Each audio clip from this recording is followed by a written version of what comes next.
takes a lot of courage to come out and hold different views and be anywhere and have a discussion. And I want to emphasize what we're trying to do here. What I want to do is I really want to make it, I want people to be more comfortable discussing with people who don't hold the same positions. The Bible in Proverbs says, as iron sharpens iron, so one man sharpens another. And what this means is that if we have good discussions and we discuss these things, we learn about these things, then we're actually going to become sharper about what we know and what we believe. So that's important. If, on the other hand, we hide at home and in our closet and we never engage in any thoughtful discussion, well, what ends up happening is, really, for many people, they don't know why they believe what they believe, and also, you're not being an influence on the world. And that's what Christ has called us to be, is to be salt and light, to be a blessing to those around us. And part of that means engaging with people that don't necessarily agree with what you believe. And so, Wesley and I, what we're going to do is we're going to have a civil discussion here. This is, again, it's not a debate. Nobody's here to win a discussion. And typically in debates, it's even if you feel like somebody won, really a lot of times nobody wins, because the points that get brought up don't get expanded upon, and people walk away going, geez, I'm just confused.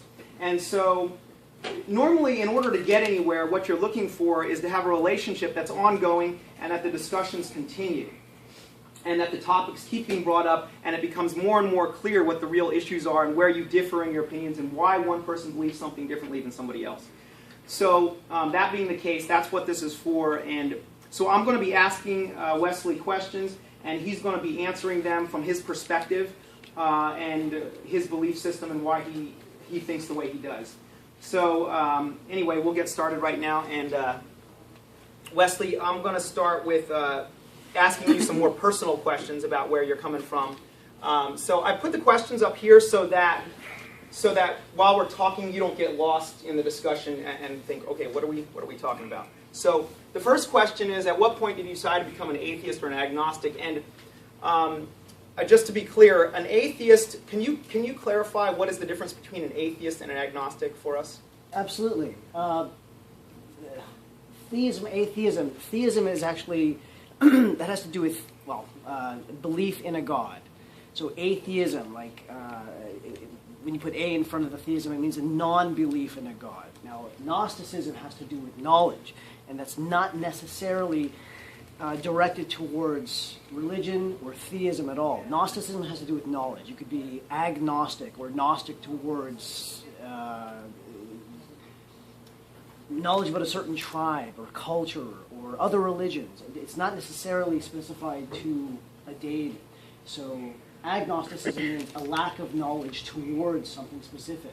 So me, myself, because I have no full knowledge, I don't have enough knowledge about the existence of God and whether or not he exists, I consider myself to be an agnostic atheist. There are people who consider themselves to be Gnostic theists, who know they believe they have the knowledge that there is a God, and they have the belief in a God. There are agnostic theists, people who believe that there's a God but don't have the knowledge to support it. So it's interchangeable. So would you characterize so classically, when a lot of people think of atheists, they think of somebody who says there is no God, and then when somebody calls themselves an agnostic, they think there may be a God, but I don't have enough knowledge to believe that he exists. That's an atheist. So basically, when someone says there is no, my position is atheism, a non-position. Now, people get this confused all the time, and it's extremely important to get this fundamental fact straightened out. When someone says they're atheistic, they have no position. Now, saying that there is no God, someone that says there is no God, that's a positive, assertive position. So, me, I'm an atheist. I don't believe that there is a God. That's not saying, and that's not the same as saying there is no God. Okay. Very important distinction between the two. Okay, so you don't make an absolute categorical statement that there is no God. There's no evidence for me to be able to back that statement up. I understand what you're saying. Okay, that's good. We didn't get this question answered. At what point did you decide that this was, for you, the most believable position? or the most rational position? I was actually a fundamentalist. I was a hardcore Christian for about 18 years. Up until about 8 years ago, I changed. And that's only because I started taking religion a lot more seriously. Up until the point I fit the category as, I would say, and this is a huge general statement, but I think it holds a lot of water, most Christians haven't read the Bible. They go to Sunday school, they listen to their pastors, they listen to their families, and they just take certain excerpts of the Bible and they take it as such. I was one of those, so I was a firm believer and defensive to the faith until I had a Jewish friend of mine who happened to be an atheist. And he made some rather absurd claims to me, and I wanted to try and prove him wrong. I wanted to prove that, no, God really does exist. And he pointed out a couple passages in the Bible, and they seemed very contradictory to me from what I was taught in Sunday school. Talking about human rights, slavery, the way women are to be treated in the Bible. I mean, examples like that. I thought God was all loving. Jesus was all loving. I didn't believe in slavery. I didn't believe that women were cattle or to be treated as such in the Bible. And I challenged his points, looked it up, found exactly what he was talking about, and couldn't find anything to the contrary as to what he was saying. Went to my pastor, went to a couple heads of the church. They had no answers. Instead, their answer to me was more or less, you shouldn't question, you should just accept, which caused me to question even more. Then I started actually reading the Bible. And after the first time I read it, I had more questions. Second time I read it, I was an atheist by that time. It was very clear to me at that point that there were far too many inconsistencies, and there was no reason for me to accept this as truth if I could find so many mistakes. Okay. Okay, you already answered this question. What were your beliefs prior to that? Actually, no. As far as my beliefs prior to that, I was actually raised, I've been to 39 countries. I was actually raised, I was Muslim at one point. I lived in Saudi Arabia for 6 years. I know, it comes as a shock to many people. I lived around the world. And my parents were some of these overly educated types of people who believed that pushing culture and education on you was the best way to be able to understand a certain people. So I lived around the world, lived in Saudi Arabia, learned about Islam, and they allowed me to make my own choices. I mean, I didn't know that they were completely open-minded. As a matter of fact, I'm still not too sure what their religious preferences were, if any, but I was sucked in and I learned all that I could. So I became Muslim.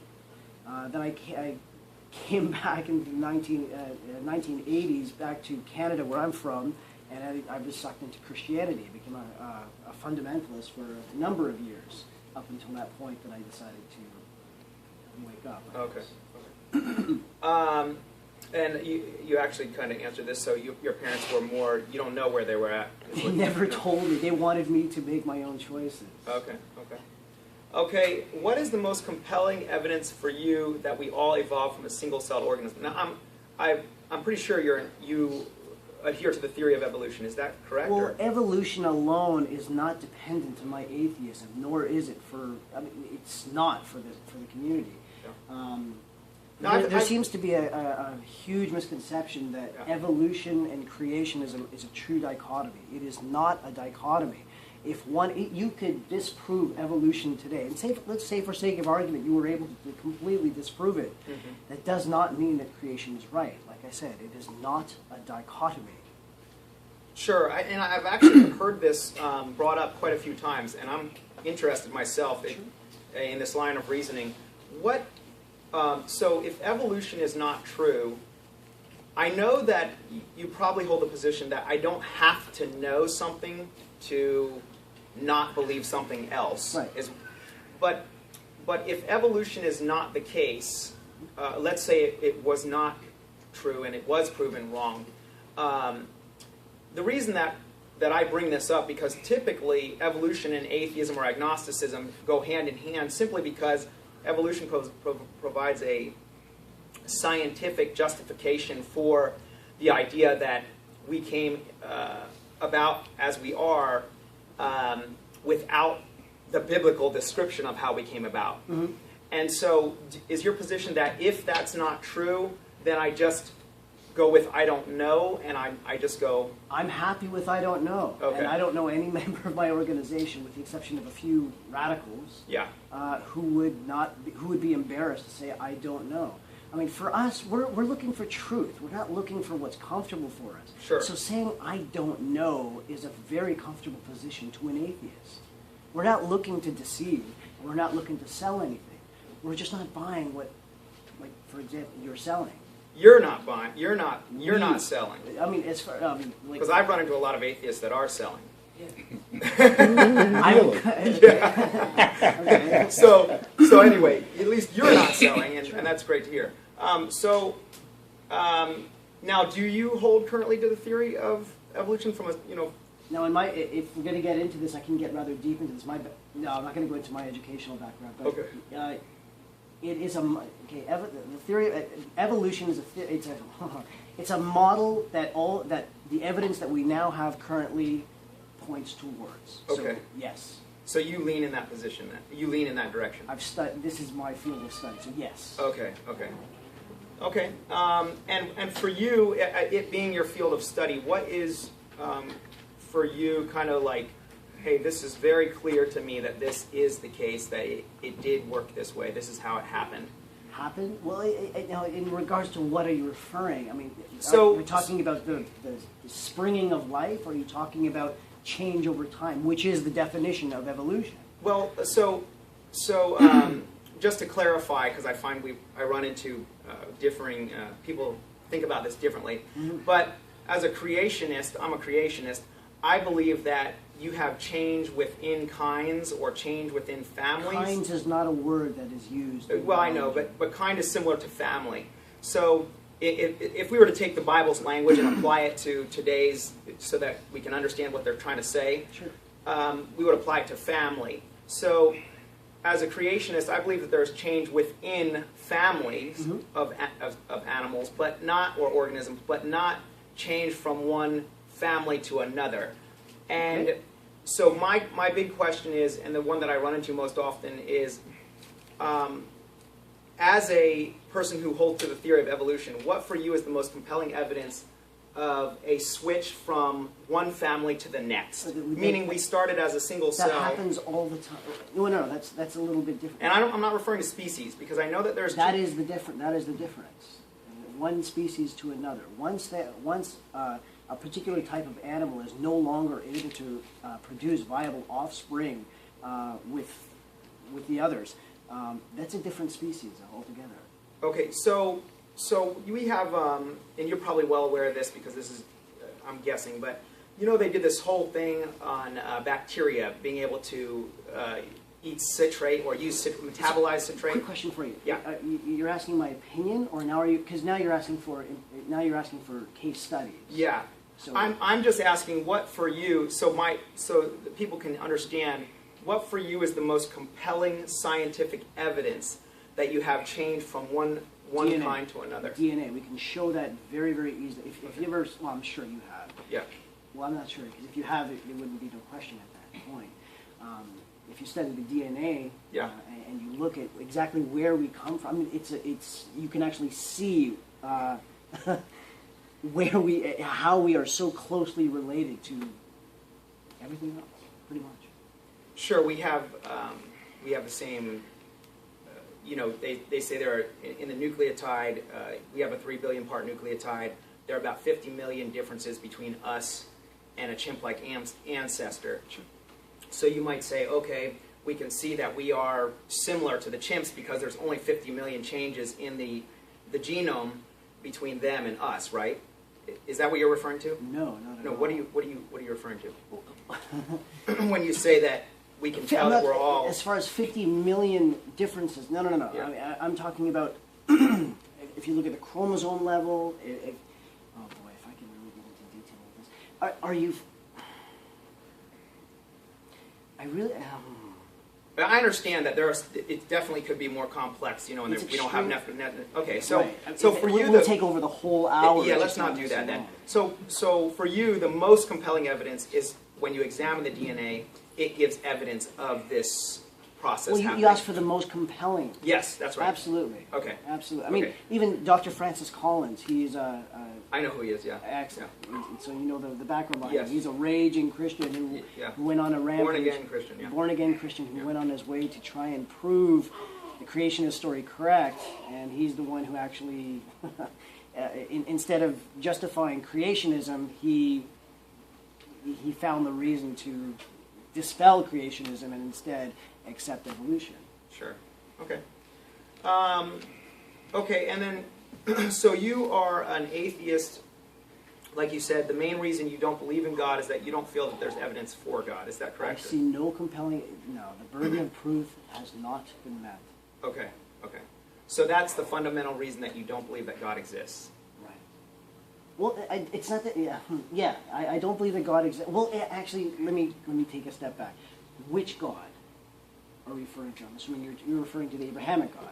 Well, I'm referring to him by default, but it wouldn't necessarily have to be. I guess you could, if you wanted to make it generic, we could say an intelligent creator of some sort, somebody with a mind that had the ability to make everything we see around us.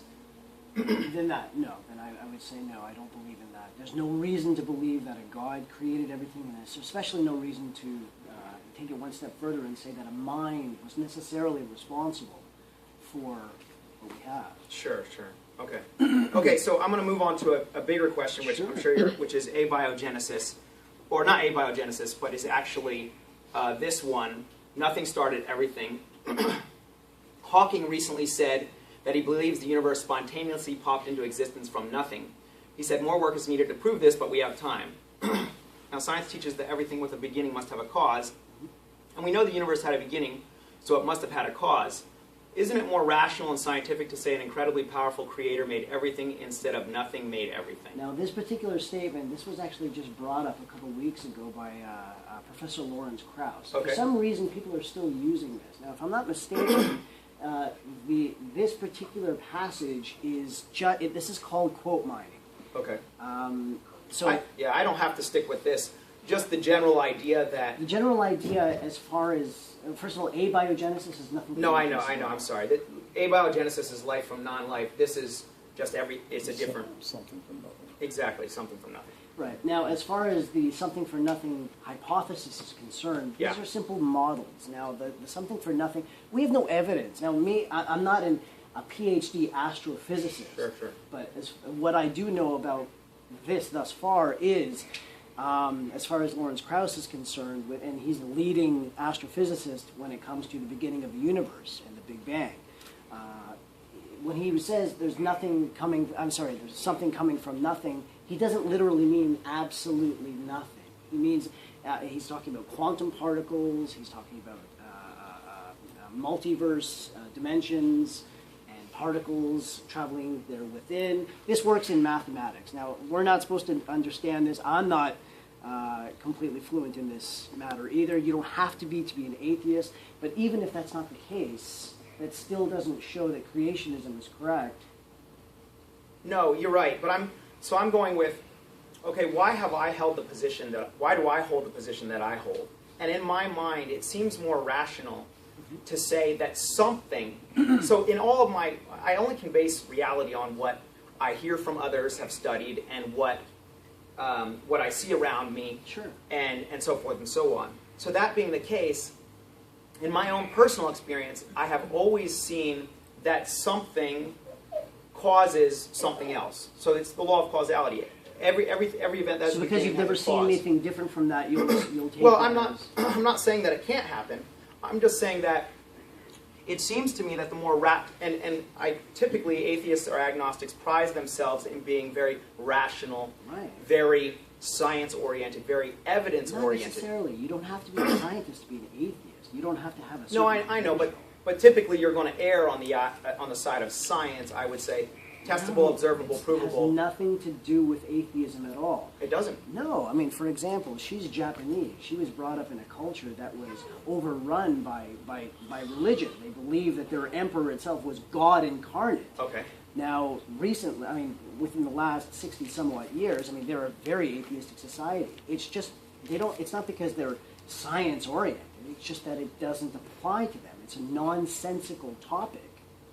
oh, this is the first time I've ever heard this, that typically atheism or agnosticism and science are not. I've always heard that an atheist believes heavily, like coalition of reason, right? Or there was one other one I heard about, let's be rational or something. But the point is that science, testable, observable, repeatable, the traditional, is very rational. But you're saying that science and atheism don't have to go hand in hand. Of course not. Of course not. There are many cultures in the world that do not abide by a specific religion, and they're not science-oriented. I mean, most of Europe right now, Europe is primarily an atheist continent. And for the most part, they don't go out of their way to teach. It's more nonsensical to them. Huh, that's interesting. Okay, so... I'm from Canada. Yeah. And in Canada, it's not... Yeah, although we still follow the monarchy, Canada is now, I believe it's 45% atheist. Now, Canada, it's not because we're all educated. I mean, we're not. There's a lot of very uneducated Canadians. But it's a nonsensical topic. I mean, we do not, what we learn in school, what you don't learn in school, if it doesn't come up, you're not necessarily brought up to be a believer or a non-believer. Okay, so, because what I was going to say is, isn't it more rational and scientific, but I'll leave scientific out. Oh yeah, by the way, if anybody has questions, please feel free to ask them. Allison, you have a question? I was just thinking, because these countries are becoming more atheistic, do you think it's because evolution is being taught in the schools? No, not at all, not at all. It's actually just because more people are, I think, in my opinion, from what I've seen, it's because more people are coming to the realization that empirical evidence is needed in order to justify a certain belief. And they're seeing the detrimental effects that blind faith or belief in something that has no reason, no substantiation to accept can cause. Yes, please. Thank you. Do you have data on that? Because what is the percentage of atheism, let's say, in the 1940s compared to the 2000s? Sure. 2000? What's your question? What do you have the data on that? I mean, 45%. How many atheists were there in the 1920s? Well, there weren't very many. In Canada. Oh, in Canada, okay. I'm sorry, I don't know. Okay. Oh, If I don't know, I'm the first to say we don't know. Yes. Yeah, but can I clear up one thing of what you're saying with the science and the atheist thing? Am I correct in are you thinking that if you are scientific, within the scientific community, we tend to be more atheistic? But just because I'm atheistic, I don't tend to be more scientific. No. It's not about that at all. It's about, in science, we learn to be skeptical. Right. I mean, in the scientific method, like he was referring to, I mean, we test, we retest, we doubt. In science, what we do is we try and disprove something, not to prove anything. In science, I'm sorry, you disagree? No, some scientists adhere. Can you tell me one? Well, Okay. Well, in science, I mean, when I was in university, all we did was try and disprove and disprove and disprove. Now, we come up with models that fit, and we find evidence that supports these models, but you can never prove anything. And we can't say we have proven this. No, we have supporting evidence that supports this model that works in all these scenarios. But that's it. Well, you can say what's most probable. Probably, of course. Yes, it's so. We never speak in absolutes. We never say we have the answer to this. We say this is the answer that we have that fits this model. Well, today. many scientists do say we have the answer. Oh, yeah. So you are very good in the sense that you adhere very strictly to science. That's right. Anybody they could say all they want. The fact of the matter is we go out of our way to disprove a model. So as something becomes more and more clear, just to clarify, something will be called, for example, a law versus something that starts out as a hypothesis, right? So for example, the law of gravity. Okay, no, I'm sorry. Forgive me, you're wrong. Okay. The law of gravity, first of all, it's not a law of gravity. It's still the theory of gravity. But the thing is, actually, I wrote down a couple definitions because I had a feeling there would be some definition issues here. when it comes to the theory of something, it's not necessarily, let me find this really quick. It's not necessarily conjecture, if I can use that. Okay. There it is. It's a logically coherent model that is well supported by evidence. That's the definition of theory. It's a well-supported model, supported and backed up by mounds of evidence. That's why it's still we can still disprove gravity. Yeah. We just So- haven't found a reason. So to. I guess all I'm trying to say is that there are some theories that have less mounds of evidence than others, right? Wouldn't you say? Sure, of Yes. course. Okay. So all we're doing is, what you're saying is that we'll never get to the point where the mounds of evidence is so big that we can ever say 100% this course is not. the case. Nobody, no. Okay. Okay. I mean, we're taught that in school. Okay. You don't So- ever say that. So my question here is that if I were to take this nothing started everything thing, and this is my own brain just trying to Sure. figure this out, is the mounds of evidence is huge that we don't see instances where anything comes from nothing. That is called an argument from ignorance. That is a logical fallacy. Just Okay. because, I'm sorry, but just because you cannot understand something does not necessitate that it cannot Well, exist. I understand that there is that logical fallacy, but I don't think I'm making that fallacy because I'm saying everything I know and everything that has been demonstrated to me, both science and my own experience, states that this. So we're looking at the theory. If I called it a theory, it would be the nothing started everything theory, right? And I would say that the mound of evidence that supports this is almost non-existent. Now, No, I'm 'cause not this is saying. through Wait. this Let is me. through quantum physics. Wait, There Wesley. is no- Let me just finish real quick. I'm not saying that it couldn't have happened because I am, like you said, I'm not all-knowing. Sure. So, that being the case, I'm not saying that it couldn't have happened. I'm just saying that as I live life and I base my decisions upon what is most probable, this is one I would say is very improbable as opposed to, something else. So I'm not arguing from ignorance. I'm arguing from this is what I've seen everywhere I look. But I'm sorry, but that's exactly the definition of the argument from ignorance. Because you just said, forgive me, but I mean, No, it's okay. don't take my word for it. I mean, No. this is the actual definition. You've just proven that is the actual definition. So using what you have as a basis of reference as to what you have experienced thus far in life, that is an argument from ignorance. So Well, just- what else can we base our lives on? If we don't go with what we've seen and what we hear and what we read and whatever, what else do we have to base reality on? You just said, your exact words were, if I'm not mistaken, you just said, from what I have seen, this does not make sense to me. Well, I'm sorry, maybe you're being literal here with what I have seen. No, but that's exactly the definition of the argument from ignorance. Okay. So you're using yourself as an example. In my experience, I cannot understand this. I mean, if you've ever taken a quantum physics class. No, I didn't say I can't understand this. Right. That's not what I said.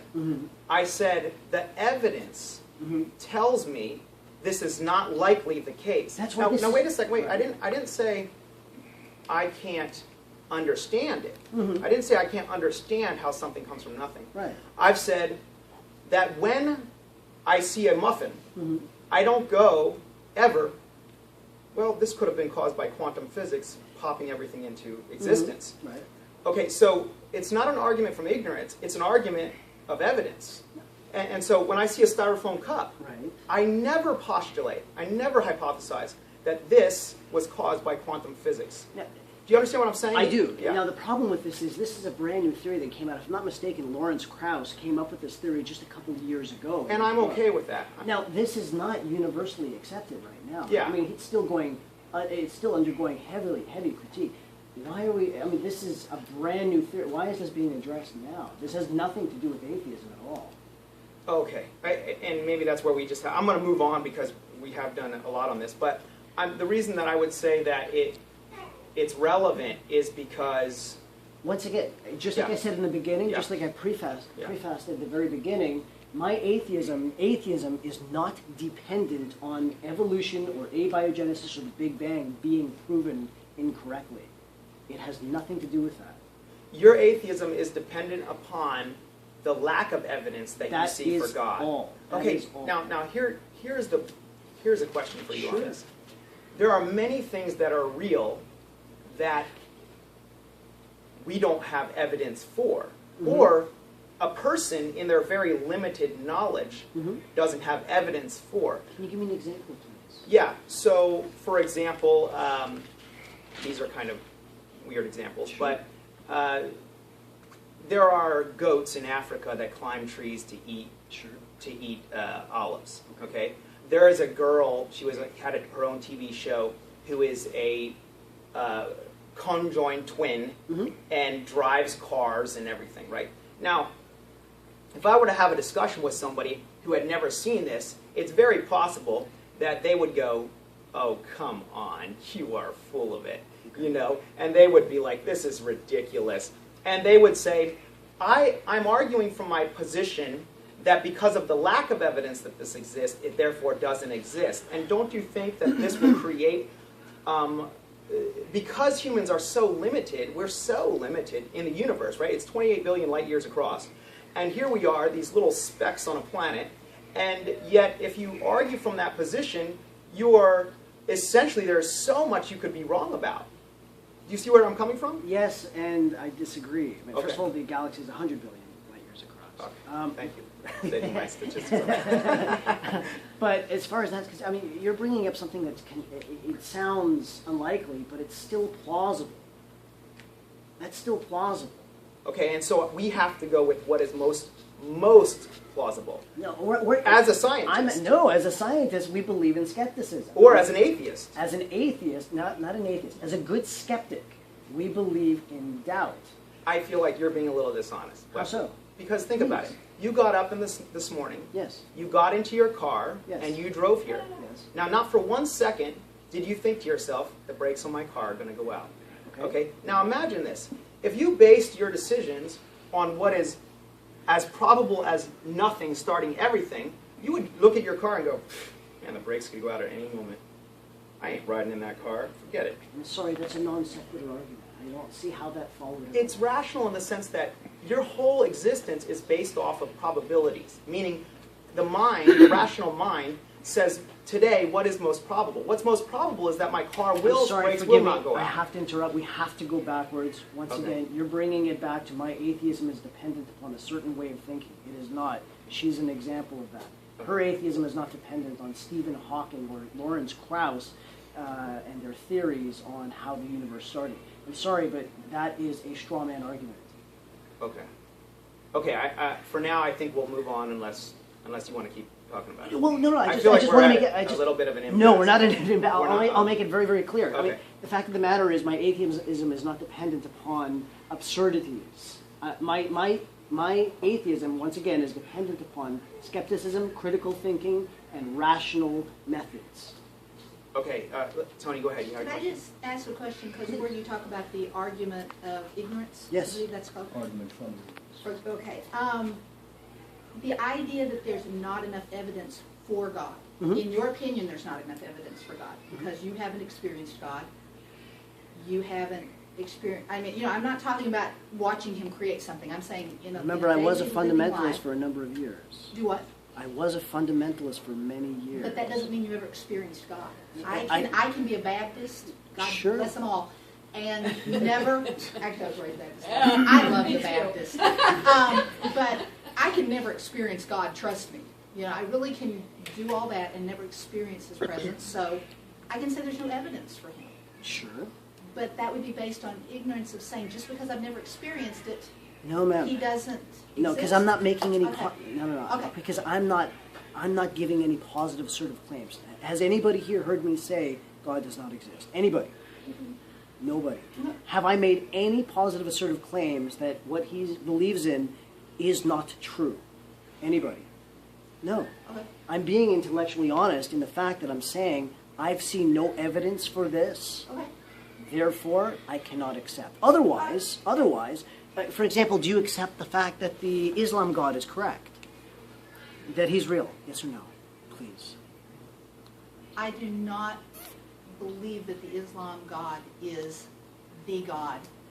I'm sorry, then you haven't read your Bible either, because he's the same God as the Christian Bible. No, He's absolutely not. He's the Abrahamic Okay, God. wait. No, Let's because we get, diverged we're way getting back, off track so. here. Okay, so again, just to clarify, the reason that you're an atheist is because there is, in your opinion, no evidence of God. There is, right. It has not met the burden of proof. Otherwise, you would accept that with the same amount of evidence that, well, most people... Now, you do not accept that nothing started everything because it has not met the burden I of haven't proof either. studied the quantum physics and the mathematics for him to be able to derive to this theory. Okay, but I'm just saying, based on the same logic, you would, at least at this point, for your own sake, Right. this has not met the criteria of No, burden of proof. I can't say that it hasn't met the criteria if I haven't studied it. Once again, you're trying to get me into a position to where I'm being intellectually dishonest and catch me. You can't do that because I'm being honest. I have not studied this, therefore I cannot say that it has not met the criteria of evidence or supporting backing up. Okay, let's move on.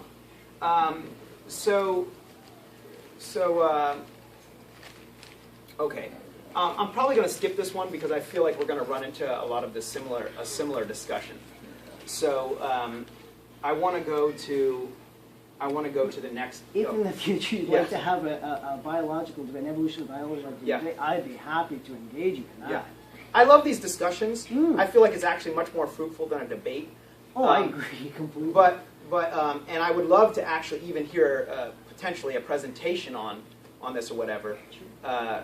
If I can also present to the atheist groups, you know. Absolutely. Okay, awesome. Actually, I would encourage that. That's why I'm here. I would actually encourage that. Yeah, you're awesome. Okay, thank you. Okay, so let's go on to this question because I find it very interesting. Yeah, where does free will come from? So, as an atheist, how do you explain consciousness being created from unconscious organisms? Let me finish this here. Sure. We're all made up of cells which don't have brains to think and aren't even self-aware. And those cells are made up of chemicals which aren't even alive.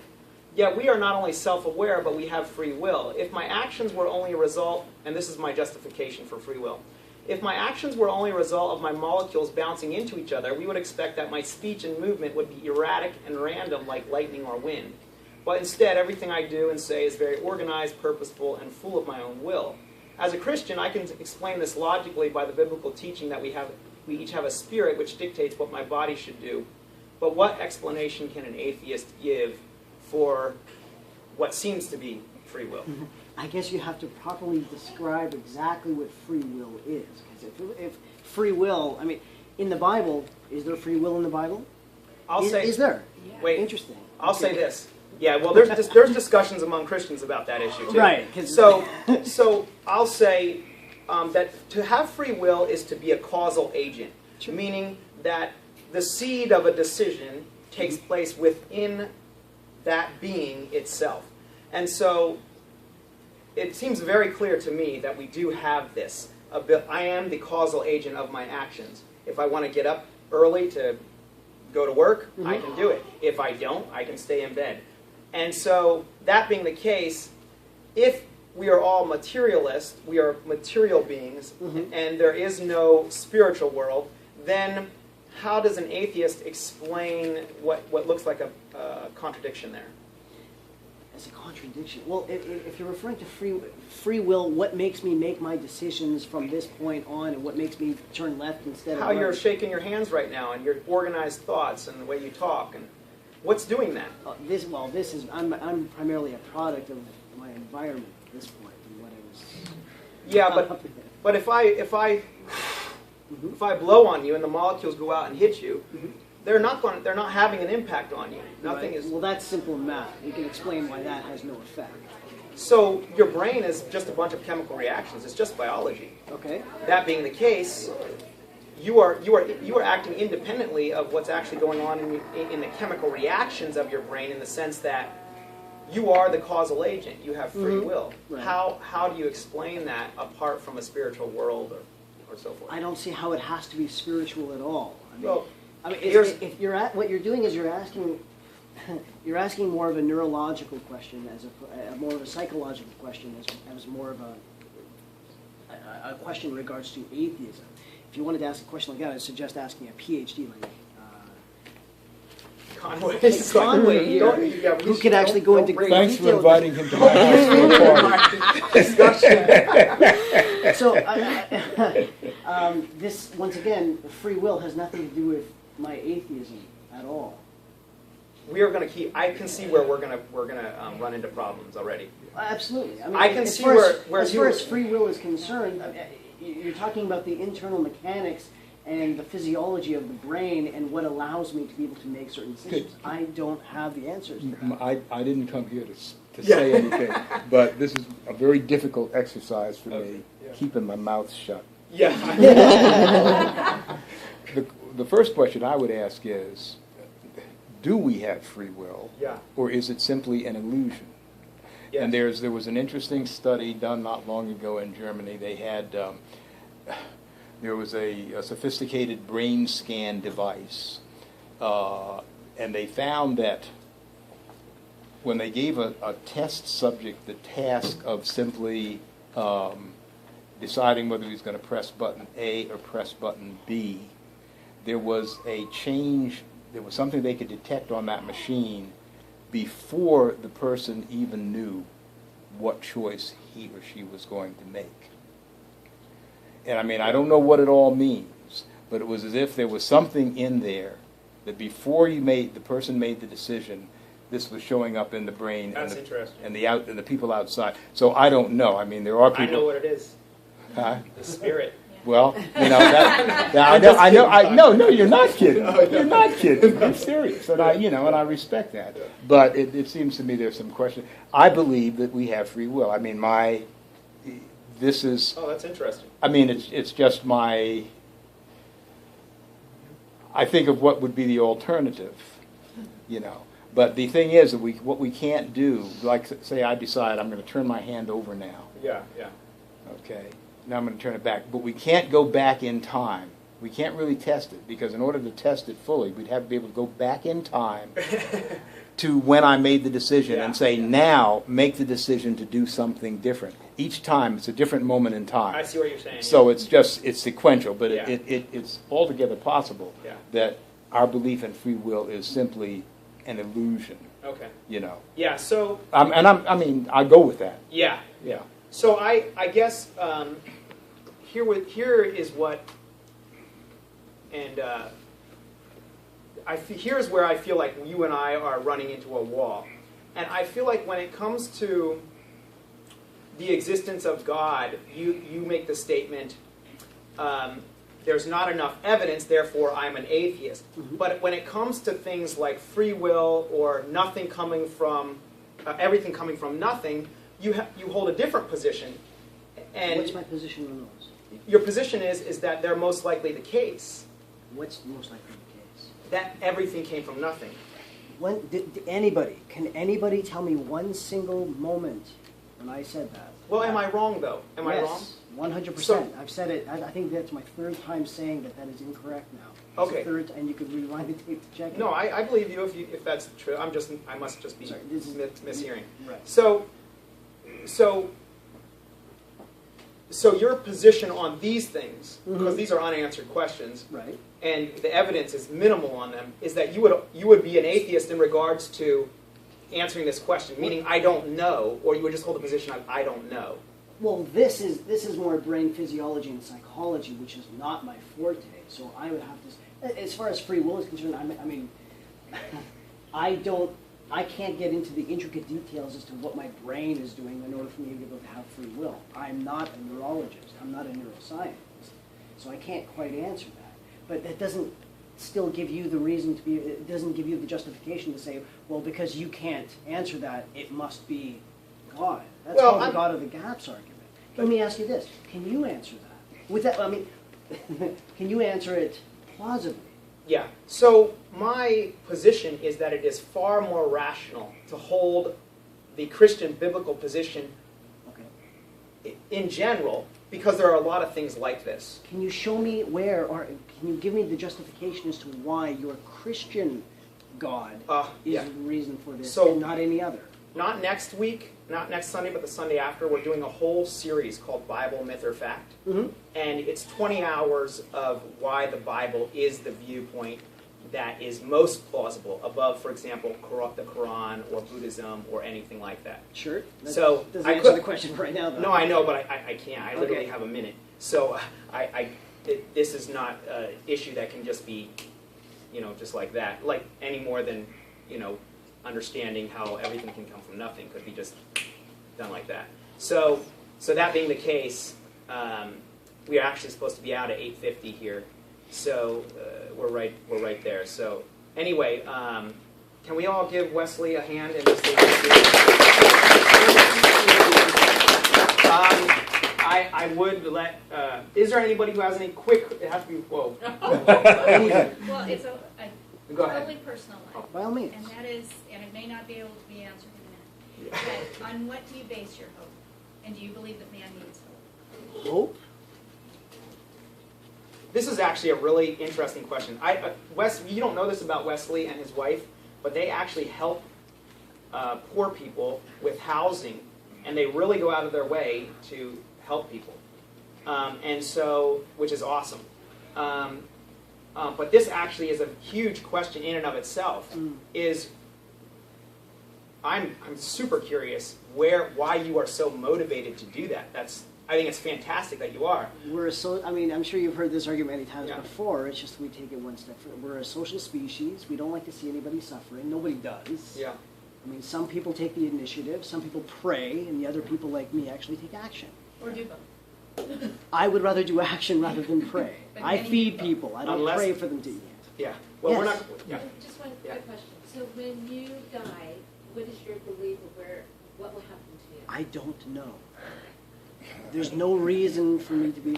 There's no reason to accept anything without the evidence. I don't know. We're going to close up shop. I feel like we could really have a much more in-depth discussion, and I think this has been a real blessing, so thank you very much, Wesley. I really appreciate it. And you guys, what we're going to do next week, I really hope that everybody that's here today can actually come back next Sunday, because we're going to debrief after this conversation, and we'll talk behind Wesley's back. But honestly. But completely lovingly, and I hope that you can be here next Sunday, because we'll have lots to talk about. Yeah. Yeah, I'm all for him doing like a presentation Oh yeah, on some other stuff. So I think we'll probably maintain contact, and we'll probably work out some stuff in the future too. So Conway, thanks for being here also, and you too. Thank you. Thank you for welcoming me. Yeah.